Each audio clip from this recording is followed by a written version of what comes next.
ચાલો વિદ્યાર્થી મિત્રો, આજને જે શરૂઆત કરવાની જે છે તે શેની છે તો કે આજ્ઞાર્થ વાક્યની ઇમ્પેરેટિવ સેન્ટેન્સ. ઇમ્પેરેટિવ સેન્ટેન્સ શું છે અને તેનું ડાયરેક્ટમાંથી ઇનડાયરેક્ટમાં કઈ રીતે રૂપાંતર થાય તેની આપણે સંપૂર્ણ માહિતી મેળવીશું. તો આજે આપણે એક પછી એક બધી જ બાબતોની સંપૂર્ણ માહિતી મેળવીશું. તો સૌપ્રથમ તો what is meaning of imperative sentence? આજ્ઞાર્થ વાક્યનો અર્થ એટલે તો આજ્ઞાર્થ વાક્ય છે શું ખરેખર? તો અહીંયા આપણી પાસે વ્યાખ્યા છે કે જ્યારે કોઈ પણ સૂચના, સલાહ, વિનંતી વ્યક્ત કરવામાં આવે ત્યારે ઘણી વખત આજ્ઞા પણ હોઈ શકે છે. જો કે આજ્ઞા અને સૂચના બંને એક છે, સલાહ કહી તો ત્યારે તેને આજ્ઞાર્થ વાક્ય શું કહેવામાં આવે છે? આજ્ઞાર્થ વાક્ય કહેવામાં આવે છે. તો આ પ્રકારના આજ્ઞાર્થ વાક્ય જે છે તેનું કઈ રીતે રૂપાંતર થશે તે આપણે આ ચર્ચા કરીશું. ચાલો, તો સૌપ્રથમ શું કહીશું તો કે આજ્ઞાર્થ વાક્યનું ડાયરેક્ટમાંથી ઇનડાયરેક્ટમાં રૂપાંતર કરતી વખતે કેટલાક મુદ્દાઓનું ધ્યાનમાં રાખવાના છે તે મુદ્દાઓની ચર્ચા કરીએ. તો સૌપ્રથમ શું કીધું કે સેડ ટુ એટલે કે રિપોર્ટિંગ વર્બ જે છે, આરવી જેને કહીએ આપણે, આ રિપોર્ટિંગ વર્બના બદલે વાક્યના ભાવ પ્રમાણે વાક્યની અંદર અલગ અલગ પ્રકારની ભાવના રહેલી છે. કોઈ ક્યારેક લાગણીની છે, ગુસ્સાની છે, સલાહની છે, પછી ઇન્સ્ટ્રક્શન આપેલું હોય, ચેતવણી આપેલી હોય, અલગ અલગ શબ્દ વપરાય છે. શેના તો કે જે તે ભાવ પ્રમાણે. હવે આપણે એની ચર્ચા કરીએ તો કે હુકમ આપવાનો અથવા આદેશ કે અનિવાર્ય ફરજ હોય ત્યારે ઓર્ડર્ડ કે કમાન્ડેડ વાપરવામાં આવે છે.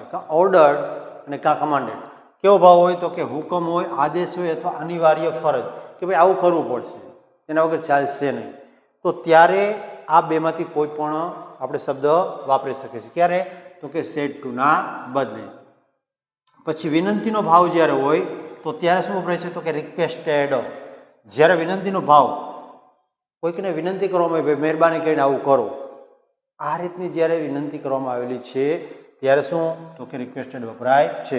ત્યાર પછી સલાહ આપવામાં આવી હોય, કોઈકને સલાહ કે આવું તમારે કરવું જોઈએ કે ભાઈ તમારે વાંચવું જોઈએ, લખવું જોઈએ, તો ત્યારે એડવાઇસ વપરાય છે, એડવાઇઝડ સલાહ આપવા માટે. પછી સૂચના ક્યારે આપવા માટે, કોઈને સૂચન આપ્યું છે તો સજેસ્ટેડ, ભાઈ કોઈને સૂચન આપીએ કંઈક તો ત્યારે શું વપરાય છે? સજેસ્ટેડ. પછી બીજું કે સૂચનાનો ભાવ ઘણી વખત હોય તો ઇન્સ્ટ્રક્ટેડ પણ વપરાય, એટલે સજેસ્ટેડ અથવા ઇન્સ્ટ્રક્ટેડ બેમાંથી કોઈ પણ વાપરી શકાય છે.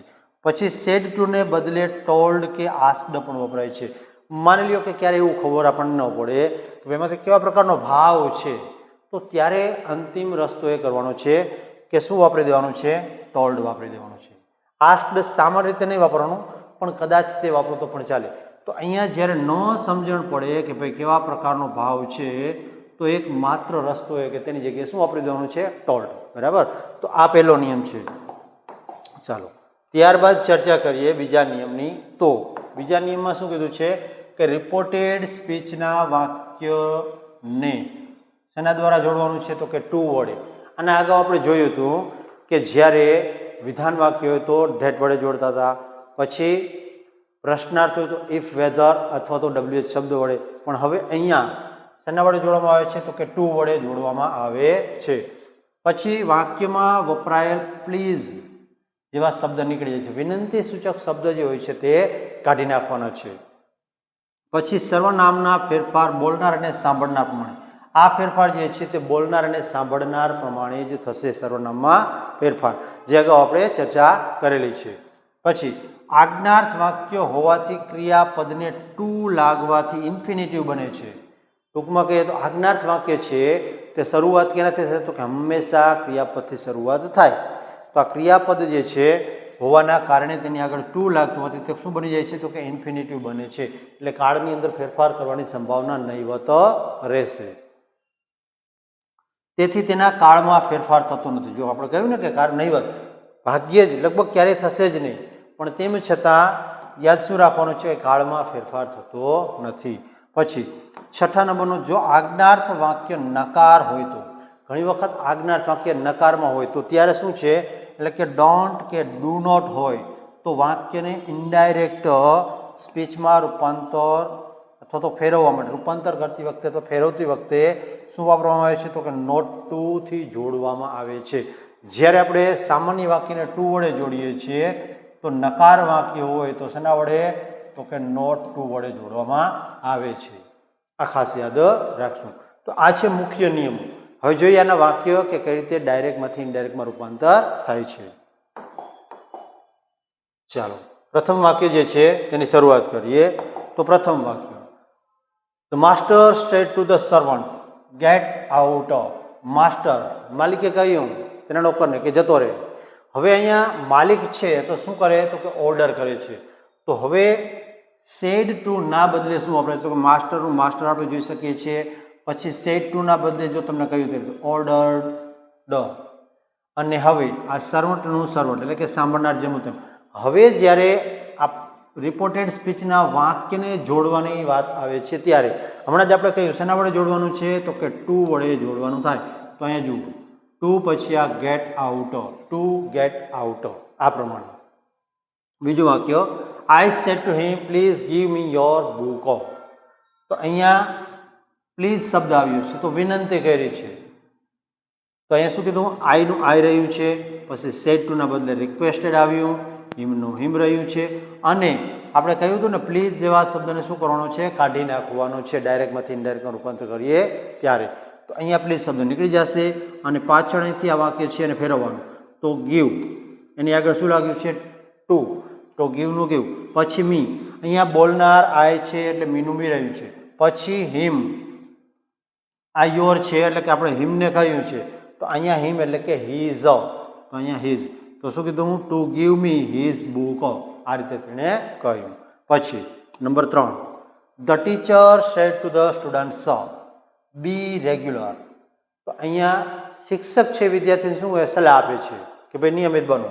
તો અહીંયા the teacher advised the students. પછી આ વાક્યને શેના વડે જોડી દઉં તો કે ટુ વડે જોડી દેવાનું છે. ટુ પછી બી રેગ્યુલર જેમનું તેમ આ પ્રમાણે. ત્યાર પછી 4 number, the officer said don't go till 6 o'clock.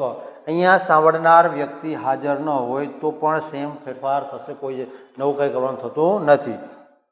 The officer ordered અહીંયા સૂચના આપી છે, ઓર્ડર કર્યો છે. તો અહીંયા નકાર વાક્ય હમણાં તમને કહ્યું નકાર જ્યારે આપે તો ટુની જગ્યાએ શું વાપરવાનું થશે તો કે નોટ ટુ વાપરવાનું થાય. તો અહીંયા જોઈ શકીએ છીએ કે નોટ ટુ પછી નોટ ટુ વાપરવી પછી આ પાછળનું વાક્ય go till 6 o'clock. Request ordered not to go till 6 o'clock આ પ્રમાણે. ચાલો નેક્સ્ટ જઈએ તો વાક્ય નંબર 5. 5 નંબરમાં જોઈએ તો 5 નંબરની અંદર શું છે the teacher said to boys. શિક્ષકે છોકરાઓને કહ્યું keep a note of my teaching sir. તો હવે શું કહ્યું છે ઇન્સ્ટ્રક્શન આપી, સૂચના આપી કે આવું કરવાનું છે. The teacher instructed boys. પછી આ કીપ જે છે તેની આગળ શું મૂકી દીધું to keep a note of my. અહીંયા માય જે છે તેની જગ્યાએ શું થઈ જશે તો કે હીઝ ટીચિંગ સર. બરાબર, કેમ કે અહીંયા માય એટલે કે બોલનાર પ્રમાણે ફેરફાર થાય તો આપણે શિક્ષક છે. બીજી બાબત અહીંયા હીઝની જગ્યાએ આપણે હર પણ વાપરી શકીએ છીએ. શા માટે તો કે ટીચર છે, ટીચર શિક્ષિકા હોઈ શકે અથવા શિક્ષકો બેમાંથી કોઈ પણ. તો અહીંયા કોઈ પણ આપણે વાપરી શકીએ છીએ. Number 6, he said to me please do not drive the scooter very fast. તો અહીંયા હી એડવાઇઝ ફરી વખત સલાહની ચર્ચા. પછી અહીંયા પ્લીઝ શબ્દ છે તેને શું કરવાનું છે તો કે આ નીકળી જશે અને વાક્ય કેવું આવ્યું છે નકાર. તો અહીંયા શું જોડવાનું છે નોટ ટુ પછી અહીંયા drive the scooter very fast. બરાબર આ પ્રમાણે. પછી નંબર 7માં શું the fox said to the crow please sing a song for me. તો અહીંયા જોઈ શકીએ ધ ફોક્સ રિક્વેસ્ટેડ વિનંતી કરે છે. શા માટે તો કે પ્લીઝ શબ્દ આવ્યો છે ફરી વખત અહીંયા.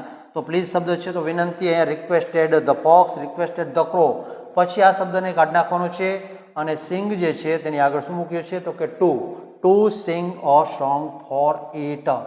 અહીંયા ઇટ એટલે કોના માટે તો કે અહીંયા બોલનાર કોણ છે પ્રથમ પુરુષ છે તો પ્રથમ પુરુષ અહીંયા ફોક્સ છે તો ફોક્સને ધ્યાનમાં રાખીને આપણે શું વાપર્યું છે ઇટ વાપર્યું છે આ પ્રમાણે. ચાલો નેક્સ્ટ. ત્યાર પછીની ચર્ચા કરીએ તો વાક્ય number 8. The traffic police sad to me show me your licence. અહીંયા ટ્રાફિક પોલીસ મને કહે છે તો ઓર્ડર આપણે સમજવાનું છે અને વિનંતી હોતી નથી, ભાઈ બતાવે ઓર્ડર કરી શકે છે અથવા તો ઇન્સ્ટ્રક્શન સૂચના આપે ભાઈ આવું કર આ પ્રમાણે. તો હવે ધ ટ્રાફિક પોલીસનું જેમનું તેમ ટ્રાફિક પોલીસ, પછી સેડ ટુની જગ્યાએ ઇન્સ્ટ્રક્ટેડ અને મીનું મી. હવે અહીંયા શું જોડવાનું છે તો કે ટુ વડે ટુ શો મી. અહીંયા મી જે છે તે કોના માટે વપરાયું છે તો કે પોલીસમેન માટે. તો મીનું શું થશે તો કે હિમ. પછી અહીંયા ફરી વખત શું કીધું પોલીસમેન સેડ ટુ મી એટલે પોલીસમેને મને કહ્યું એટલે અહીંયા યોર જે છે જ્યારે તે બોલ્યો તો ત્યારે એમ કીધું કે તારું. હવે આપણે બોલીએ છીએ તો શું મારું, તો અહીંયા યોરનું શું થઈ જશે માય લાયસન્સ આ પ્રમાણે. Number 9, the beggar said to the passers by give me a rupee. ભિખારીએ પાસર્સ બાય એટલે કે વટે માર્ગોને કહ્યું કે મને 1 રૂપિયો આપી દે. હવે એનું કહીએ તો વિનંતી આવે. The beggar requested the passers by, પછી અહીંયા શું જોડી દેવાનું છે ટુ ગીવ. અહીંયા મી જે છે તે વટે માર્ગો આ બેગર્સ બોલ્યો તો કોને તો કે વટે માર્ગોને, તો અહીંયા બેગર્સને ધ્યાનમાં રાખીને શું મૂક્યું છે હિમ અ રૂપી આ પ્રમાણે. Number 10, the principal said mister Shah keep your register in your drawer. હવે અહીંયા જોઈ શકીએ છીએ મિત્રો કે બોલનાર છે તે આની સાથે જોડે દીધું, ઇન્વર્ટેડ કોમાની વચ્ચે લઈ લીધું છે, ધ્યાનમાં ખાસ લેવાનું છે. ધ પ્રિન્સિપાલ ઓર્ડર્ડ, તો પ્રિન્સિપાલ છે તે ઓર્ડર કરે કોને તો કે શ્રીમાન શાહને ઓર્ડર કર્યો છે. પછી અહીંથી ટુ કીપ, અહીંયા યોર જે છે યોર કોના માટે વપરાયું તો કે મિસ્ટર શાહ માટે. તો આપણે કહીશું હીઝ રજિસ્ટર અને યોર ફરી વખત યોર ડ્રોવર, તો પાછું અહીંયા હીઝ ડ્રોવર બરાબર. તો keep his register in his drawer આ પ્રમાણે બરાબર. તો આ છે ડાયરેક્ટમાંથી ઇનડાયરેક્ટ. વિદ્યાર્થી મિત્રો આવા જ સરસ મજાના બધા જ વિડીયો જે છે તે ડાયરેક્ટ ઇનડાયરેક્ટના આગળના ભાગની અંદર રજૂ કરવામાં આવ્યા છે. આપણે કોઈ પણ પ્રકારની ક્વેરી હોય તો જ્યારે તમે જુઓ છો ત્યારે ચોક્કસથી કોમેન્ટ બોક્સની અંદર આપણો પ્રશ્ન મારી સમક્ષ રજૂ કરજો, આપણે ચોક્કસથી પ્રત્યુત્તર મળશે. ચાલો સૌને જય હિન્દ અને જય ભારત.